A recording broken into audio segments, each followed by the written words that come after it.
Diz assim a palavra de Deus: ao anjo da igreja em Esmirna escreva: estas são as palavras daquele que é o primeiro e o último, que morreu e tornou a viver.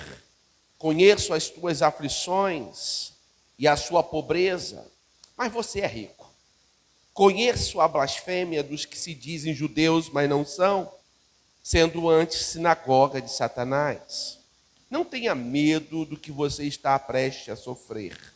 O diabo lançará alguns de vocês na prisão para prová-los, e vocês sofrerão perseguições durante 10 dias. Ser fiel até a morte, e eu lhe darei a coroa da vida.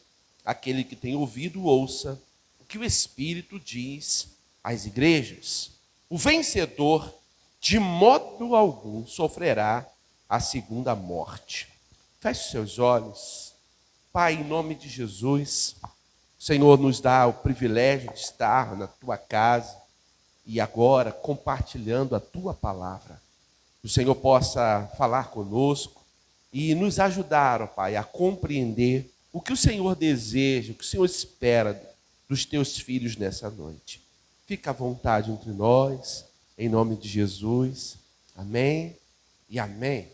Bem, queridos, o apóstolo João recebe uma revelação extraordinária quando estava aprisionado na ilha de Patmos. A igreja, ela estava sofrendo muita perseguição aqui fora, e ele lá aprisionado. João, ele, ao contrário de todos os outros apóstolos, ele não morreu martirizado, mas ele foi hostilizado durante toda a sua vida. Grande parte dos crentes já haviam morrido, certamente ele já era uma pessoa de uma certa idade. Acredita-se que ele morreu com 101 anos. Porém, João, ele, enquanto estava aprisionado, ele tem uma revelação do Senhor. Ele consegue ver aquilo que Daniel começou vendo lá no início, lá tempos atrás. Daniel teve uma visão da glória de Deus. Só que num dado momento, a ordem de Deus para Daniel era que ele deveria fechar o livro, porque Deus haveria de abri-lo novamente e não seria para Daniel. Então a ordem para Daniel era que fechasse. Agora, com o advindo da pessoa de Cristo, com o seu tempo de vida na terra, depois de separar os seus discípulos e andar com eles, ele o ensinou, e agora Jesus morre, ressuscita, vai para o céu, e os discípulos dão sequência à grande obra aqui na terra. E foi nesse inteirinho, enquanto se fazia a obra, pregava o evangelho, anunciava o reino, a igreja, ela começou sendo fortemente perseguida. Ela foi duramente massacrada. Por um dado momento, muitos crentes perdiam a vida por tão pouco, pelo simples fato de não serem aceitos entre o império. Eles eram perseguidos até mesmo pelos seus, já que eles eram judeus convertidos à fé em Cristo. Eles eram perseguidos pelos judeus, praticantes do judaísmo. Havia, então, uma perseguição religiosa. Só que essa perseguição que inicia como uma perseguição religiosa, ela acaba se estendendo também para uma perseguição política. João é preso. Ele é isolado numa ilha, e lá nessa ilha ele tem a revelação do próprio Cristo. Mas ele não vê o Cristo humilhado que Isaías viu, desfigurado, sem formosura, sem beleza. João, ele não vê um Cristo derrotado, e também não vê um Cristo humano, como ele havia visto, como um Jesus, como um filho de Maria. João, ele tem uma visão do Cristo em todo o seu esplendor, em toda a sua glória. E foi durante essa visão que João se humilha diante do Senhor, e ele se rende, já que os olhos do Senhor é como chama de fogo, e da sua boca saiu uma espada afiada. Ele não conseguia compreender aquilo, e ele se prostra, e de repente esse ser extraordinário se coloca diante dele, e o coloca de pé e diz: eu sou aquele que estava morto, mas que ressuscitou. Oh, irmãos, que extraordinário! João, ele começa a receber uma revelação, e essa revelação então é dada para os pastores das igrejas que estavam sendo perseguidas. O anjo de cada igreja, e quando fala de anjo, não é que havia um anjo celestial, não, era um anjo local, era um pastor. Cada pastor então recebe uma revelação do contexto do que estava vivendo. E cada um desses pastores então recebe essa revelação, e essa revelação, a revelação escatológica, tinha a ver com aquele momento em que eles estavam vivendo ali, mas também tinha efeitos futuros, já que Apocalipse é um livro de revelações. João, então, começa escrevendo ou mandando uma carta aos pastores das igrejas. 7 igrejas no total, que receberam cartas da parte de Deus, escrita por João. Mas 2 dessas igrejas não recebeu críticas. 2 dessas igrejas não foram confrontadas, pelo contrário. Deus as tratou de forma muito honrosa. Dentre as 7 cartas, Esmirna e Filadélfia foram elogiados pelo seu comportamento. Ao contrário de todas as outras, que havia falhas e erros, na igreja de Esmirna e na igreja de Filadélfia, o Senhor não tinha críticas a fazer. Pelo contrário, o Senhor tinha elogios. Assim foi a revelação que Deus deu àquela igreja. Esmirna não era uma cidade pobre, Esmirna era uma cidade muito importante. Era uma das cidades mais importantes do Império Romano, com exceção de Éfeso. Já que Esmirna, ela era uma capital muito rica, onde havia pessoas muito importantes. Ela era tão importante que lá era onde se fazia a maior alusão ao culto ao imperador. O imperador, ele era adorado, celebrado com muita força em Esmirna. Esmirna era uma cidade próspera. Em toda a Ásia não havia ninguém igual a Esmirna, já que eles eram não apenas ricos, mas eles eram importantes pela medicina avançada. Essa era Esmirna. Embora a cidade fosse rica, o povo, os crentes daquela igreja, eles eram pobres, financeiramente pobres. Então a visão que eles tinham de si mesmo é: a cidade é rica, mas nós somos pobres. Essa era a visão que eles tinham deles, mas não era a visão que Deus tinha. Porque enquanto Laodiceia ostentava a riqueza e diziam: nós somos ricos, de nada temos falta, o Senhor diz para ele: vocês são pobres, cegos e nus. Para essa igreja que se sentia pobre, o Senhor falou assim: vocês não são pobres, vocês são ricos. Não havia dinheiro para aquele povo, mas eles eram ricos da graça de Deus. Não havia herança na terra, mas havia uma herança eterna no céu. Oh, irmãos, que igreja extraordinária a igreja de Esmirna. Diante do sofrimento em que eles estavam enfrentando, então Jesus se identifica para eles como aquele que foi o primeiro e o último, aquele que estava morto e aquele que havia ressuscitado. Para eles, isso era fácil de entender, já que Esmirna, em tempos passados, ela também havia sido destruída, uma cidade tida como uma cidade morta. Mas dos escombros ela se levantou. E Jesus agora fala assim: então eu sou também como a sua cidade. E eles entendiam de forma clara isso. Para ter ideia, de todas as igrejas da Ásia, basicamente todas as cidades da Ásia foram destruídas. Mas Esmirna continua com o nome de Izmir, lá na Turquia. Essa cidade continua ainda de pé. E eles entenderam então que Jesus, ele era aquele que havia morrido e que agora estava se revelando para ele, não como morto, mas como alguém que estava vivo. O Senhor, ele venceu a morte e estava mostrando para eles que se eles forem fiéis, se eles continuassem fiéis, e até o fim dos seus dias, eles receberiam uma coroa. Oh, irmãos, que extraordinário. Eles recebiam uma coroa, e a coroa era a coroa da vida, e além de tudo, estaria com eles eternamente. Essa era a igreja de Esmirna. Mas não existe facilidades aqui para quem serve a Deus. Você pode dizer isso para o teu irmão, falar assim, não existe facilidades aqui para quem serve a Deus. Olha o que o Senhor diz, conheço as suas aflições e a sua pobreza. O Senhor conhecia as aflições. O Senhor conhecia o sofrimento e a pobreza daquele povo.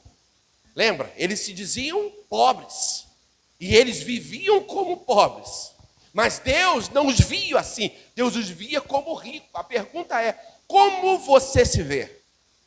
Segundo, como Deus te vê? Você se vê pobre? Ou você se sente pobre? Como você se vê? Como Deus se enxerga? Como pobre ou como rico? Porque há muitos que têm dinheiro no banco, mas são pobres diante de Deus. Eles acumulam riqueza na terra, mas no céu ele não tem riqueza alguma. Em contrapartida a outros que na terra não tem nada, mas no céu há uma coroa de glória reservada para eles. Como você se vê? Como você se enxerga? Como Deus te vê, como Deus te enxerga. Cristo não ofereceu aos seus seguidores facilidades aqui na terra. Muito pelo contrário. João 16:33 diz que no mundo tereis aflições. Não há facilidades para quem serve a Deus.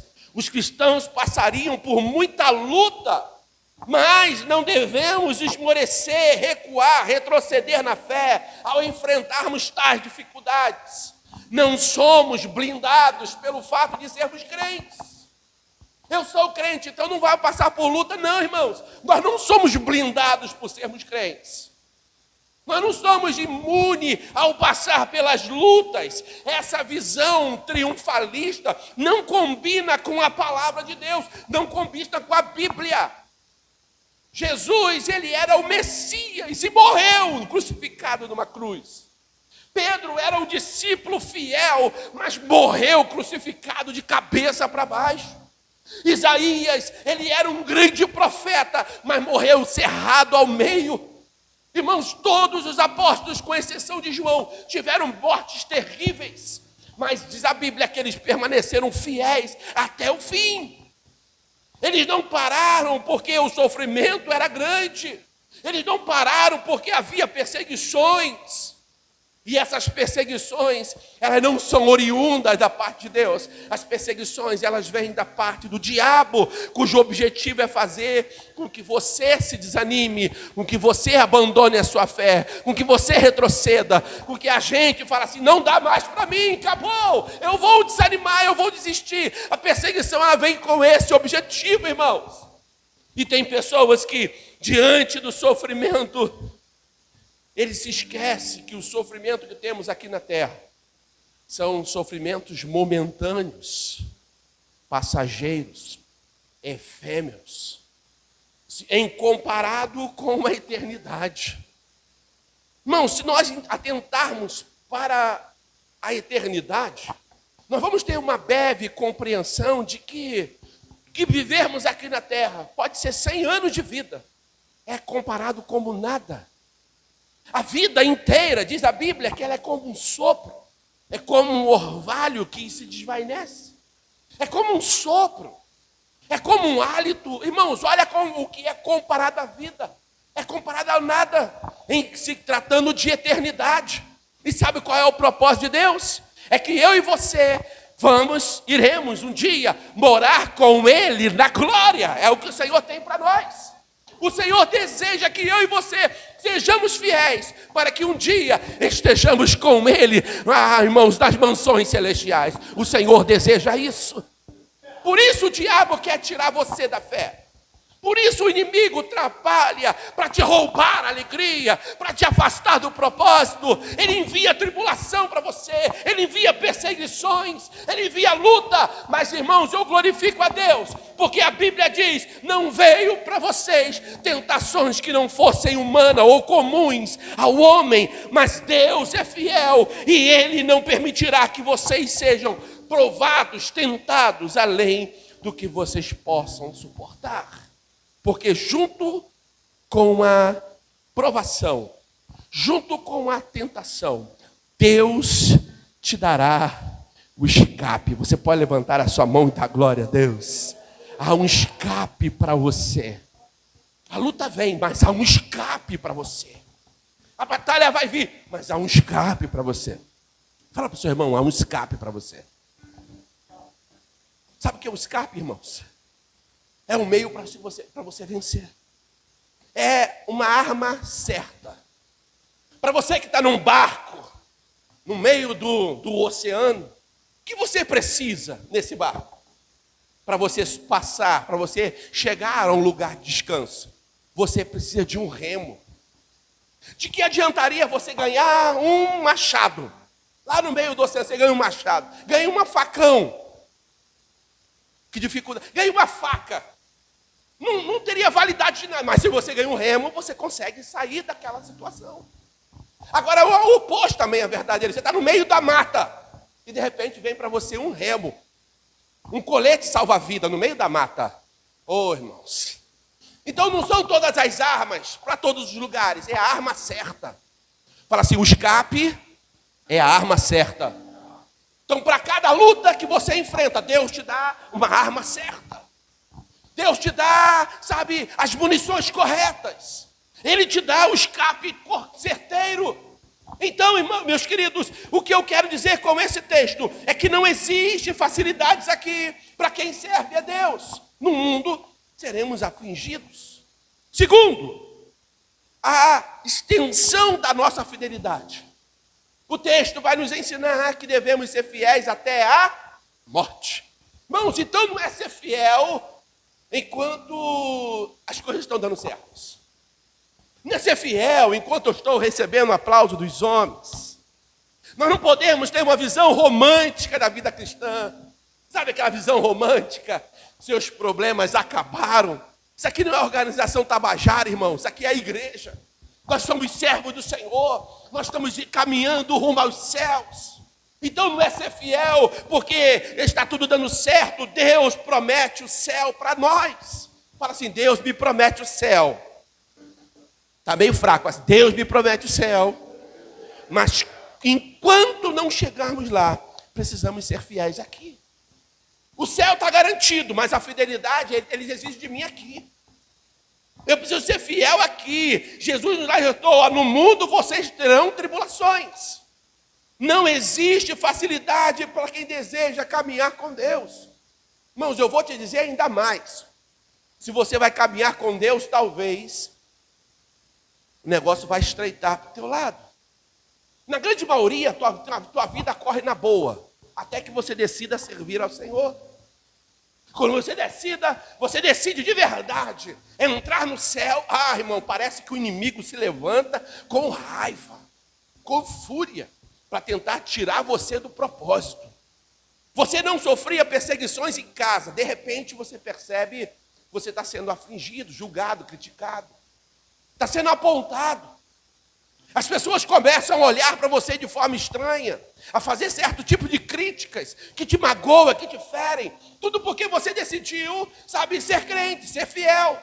Então não existe fidelidade, ou melhor, não existe facilidades aqui na terra. É por isso que eu preciso ser fiel. Não é por enquanto, é até o fim, é até a morte. Vira para mim e fala comigo assim, eu preciso ser fiel até a morte. Tudo indica, irmãos, que Policarpo era o pastor dessa igreja. Policarpo era o líder dessa igreja. E esse Policarpo, que era o pastor ou bispo da igreja de Esmirna, ele, segundo os relatos, foi torturado e levado ao julgamento.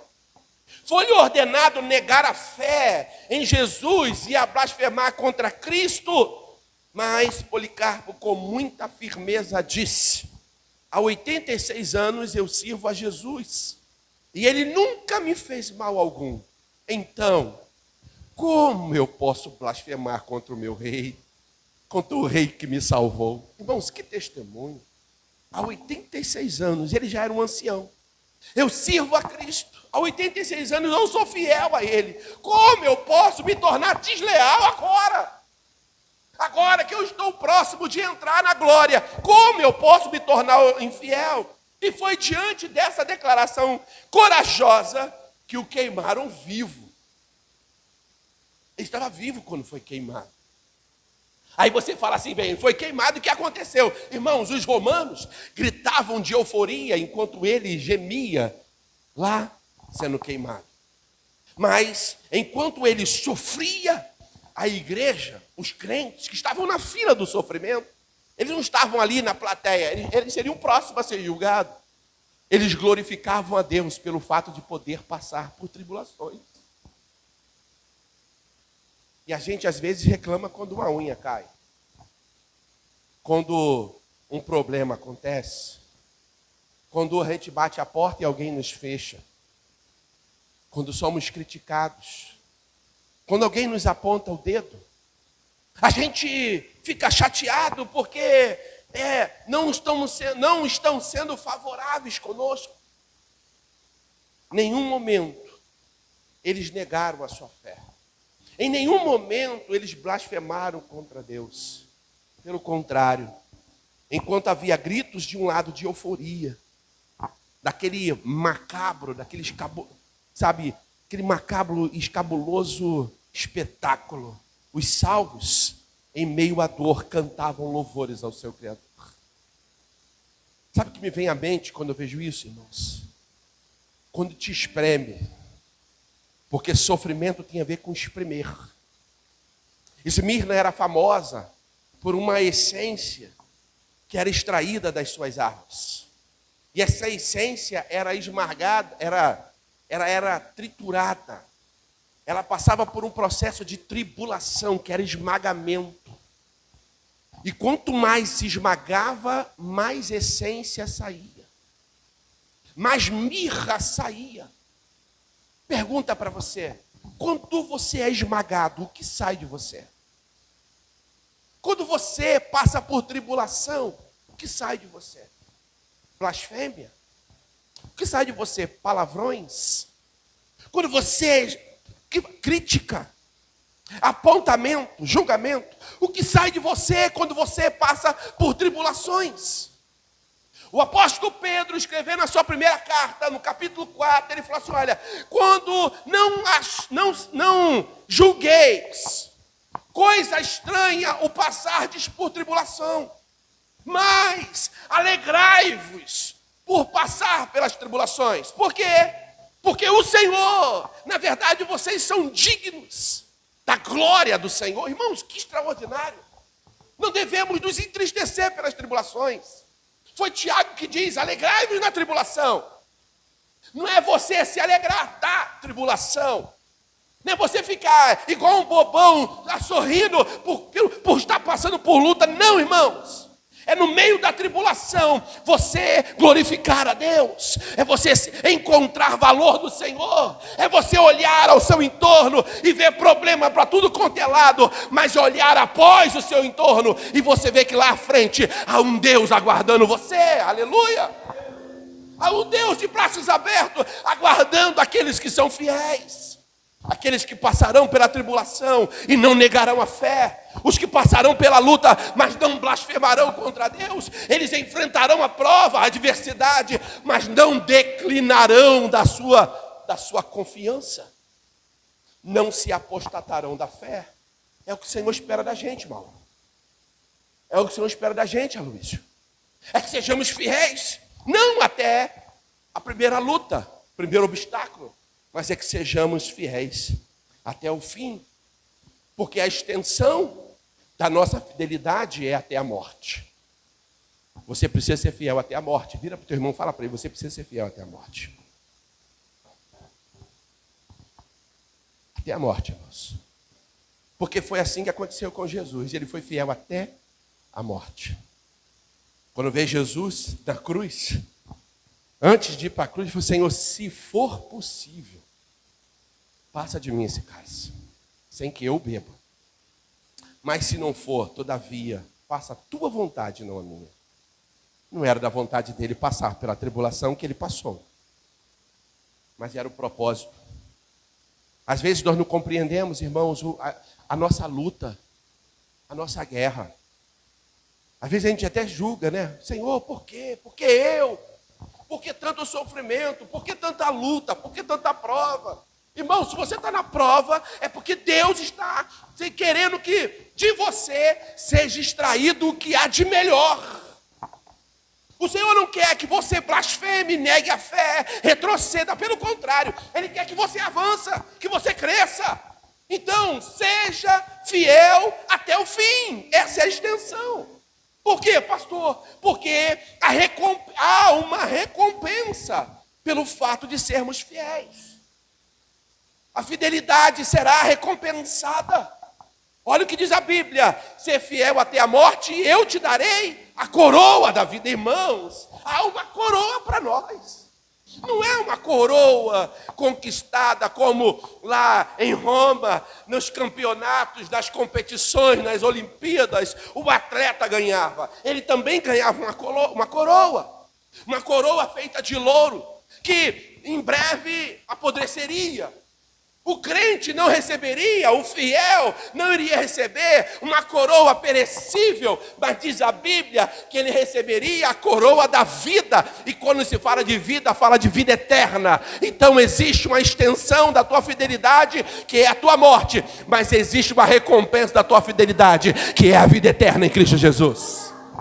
Oh, que alegria, irmãos! Então eu posso passar pela luta, eu posso passar pela prova, mas se eu for fiel até o fim, eu vou receber uma coroa, ou a coroa da vida. A promessa para nós, algo extraordinário é reservado para nós. Fidelidade ou lealdade é a característica daquele que é constante, perseverante, que não muda, sejam quais forem as circunstâncias. Não é ser fiel porque está tudo legal. É ser fiel apesar da luta. É ser fiel mesmo diante das perseguições. É ser fiel mesmo diante das circunstâncias contrárias. Irmãos, nós não vamos ser aplaudidos por... Sabe, você não vai ser aplaudido pelo fato de ser fiel. Tem gente que é assim, Deise, eu sou fiel, então as pessoas vão me elogiar, irmãos. Pelo contrário, elas vão te criticar. E você não deveria aguardar elogio. Se você é fiel, você deve falar assim: eu não faço mais do que a minha obrigação. Fidelidade, irmãos, é exigida de todos os filhos de Deus. Fidelidade é fruto do Espírito Santo. Fidelidade tem a ver com, sabe, a essência de Deus em nós. Nós não somos fiéis porque somos bons. Nós somos fiéis porque somos cheios do Espírito Santo. Porque há o Espírito Santo em nós, produzindo fidelidade. Oh, irmãos. É o Espírito que provoca isso na gente. Na caminhada rumo aos céus, enfrentaremos dificuldades. Muita oposição se levantará para tentar nos afastar do alvo, para nos tirar do caminho, para nos afastar da presença de Deus. Tal oposição tem como finalidade nos roubar a lealdade ao Senhor. Roubar a lealdade. Os seus problemas têm como objetivo te roubar a tua fidelidade. Quantas pessoas são fiéis até à tentação? Quantas homens são fiéis? Enquanto não aparece uma gaiata, uma sirigaita bonita diante dele. Quantas mulheres são fiéis? Enquanto não aparece um balaio de gato na frente dela. Então não é essa a fidelidade. Quantas pessoas são fiéis ao Senhor até a riqueza, até, sabe, na pobreza eles estão com Deus. Senhor, eu te adoro, abre as portas, muda a minha sorte. Mas aí vem o tempo de riqueza. Vem a mudança, vem a transformação do ambiente. E a pessoa melhora um pouquinho de vida, a primeira coisa que ela fala é: tchau, Deus. Não, o Senhor é a minha prioridade. Mas não adora mais a Deus como adorava antes. Não ora mais com intensidade como orava antes. Não clama mais como clamava antes. Não é frequente como era frequente antes. Ou seja, é uma fidelidade parcial, até que. Não é até que, irmãos. Eu não posso ser fiel até que, é até o fim. Porque se eu for fiel até o fim, eu vou receber uma coroa de glória. Eu vou ser recompensado e a recompensa é eterna. Então o diabo ele vai enviar oposições para roubar a nossa lealdade, para nos afastar desse alvo eterno que Deus preparou para mim. Eu quero que você se lembre de uma coisa. Para o diabo, irmãos, existe uma sentença. Ele já está condenado. Fala assim comigo. Ele já está condenado. Para nós não, irmãos. O mundo, a pessoa pode estar lá no mundo do pecado, pode estar vivendo no fundo do poço, num buraco, mas se ela se converter, se ela receber Jesus como Senhor, a história dela será mudada. A vida dessa pessoa será mudada. Porém, se ela não se converter, será condenada juntamente com Satanás. Mas, para o diabo, não existe, irmãos. Não existe chance. Não existe oportunidade como há para nós, como há para você. Não existe. Então, nós somos privilegiados. Enfrentaremos dificuldades. Mas se formos fiéis, diz o versículo 11. Olha o versículo 11, irmãos, que coisa linda.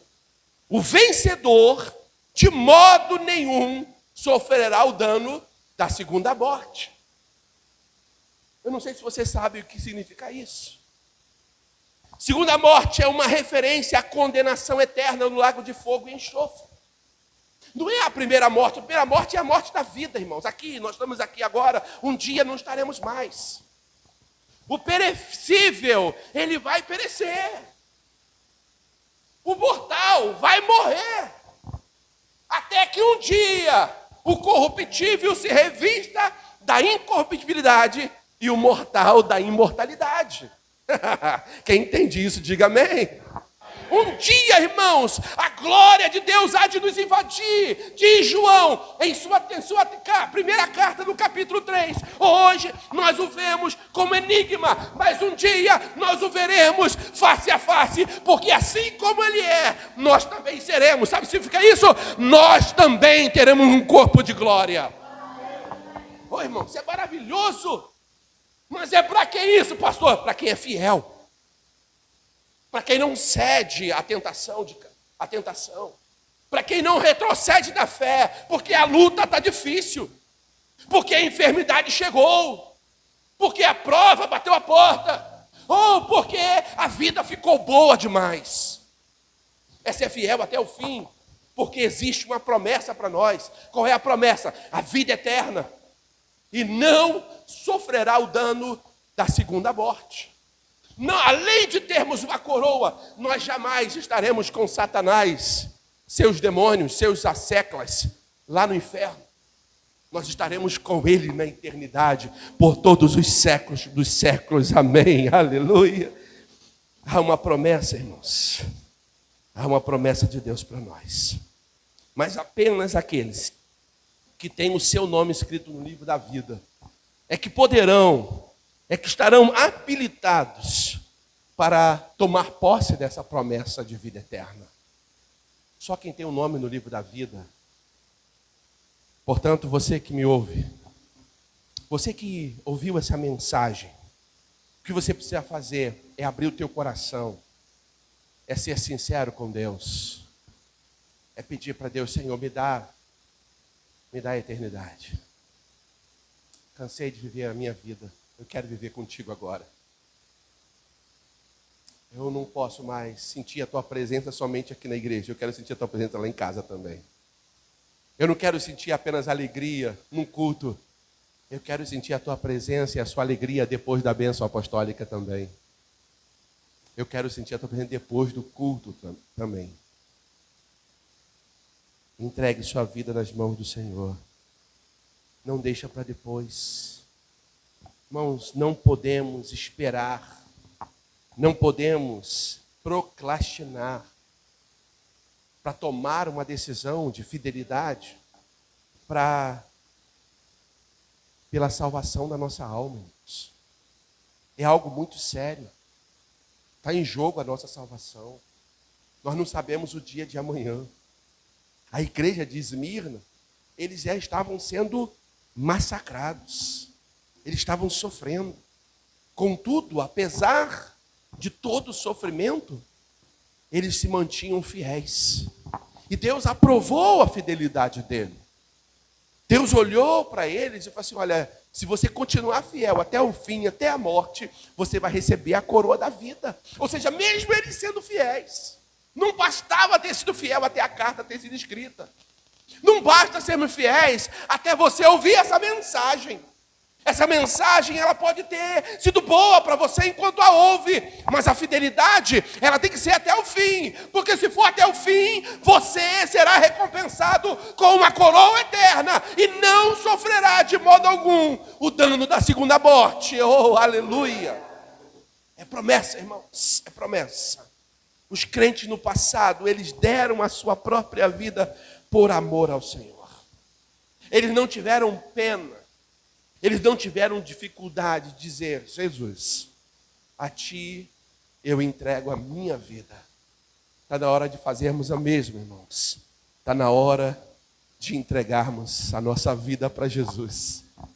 E para dizer: Senhor, eu preciso de Ti. É fiel, apesar das provações. Tudo que Deus deseja de mim e de você é que sejamos fiéis, mesmo passando no vale. É ser fiel, é não negar a Cristo, mesmo estando na prova. É não negar a Cristo, mesmo tendo a nossa situação mudada. É ser fiel a Cristo. Numa palafita, mas é permanecer fiel morando numa mansão. Porque tem gente que só é fiel enquanto é pobre. Irmãos, Deus não quer que você seja pobre. Ovelha da pata quebrada. Tem ovelhas que são eternos patas quebradas. Porque se ele ficar bom, ele desvia. Ah, irmãos, não é isso que Deus quer para nós. A Bíblia fala em João capítulo 10, quando Jesus ele vai falar acerca do ladrão que veio para matar, roubar e destruir, ele falou assim: mas eu vim. Eu sei que ele veio matar, roubar demais. Jesus disse, eu vim para que vocês tenham vida e a tenham em abundância. Vida em abundância não se fala apenas da vida eterna na eternidade, lá no céu. É vida em abundância aqui na terra. Vida em abundância tem a ver com prosperidade. Prosperidade é não ter falta de coisa alguma. Que coisa extraordinária. O apóstolo Paulo, no término da sua vida, no final da sua trajetória, esse apóstolo, ele foi capaz de dizer, lá em Filipenses capítulo 4, eu sei ter muita coisa. Sei o que é ser rico, mas também sei o que é ser pobre. Eu sei o que é ter bastante, mas também sei passar necessidade.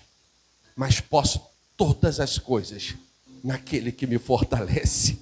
A luta pode ser grande, mas eu permaneço fiel. A riqueza pode vir na minha vida, mas eu não nego a minha fé. Eu não negocio a minha fé, a minha fidelidade permanece a mesma e sempre será, ontem, hoje e será eternamente. Porque quando eu fechar meus olhos aqui, há uma coroa eterna para nós no céu. Você pode glorificar a Deus, você pode exaltar a Deus, você pode ter glória a Jesus. Há uma coroa eterna para nós no céu.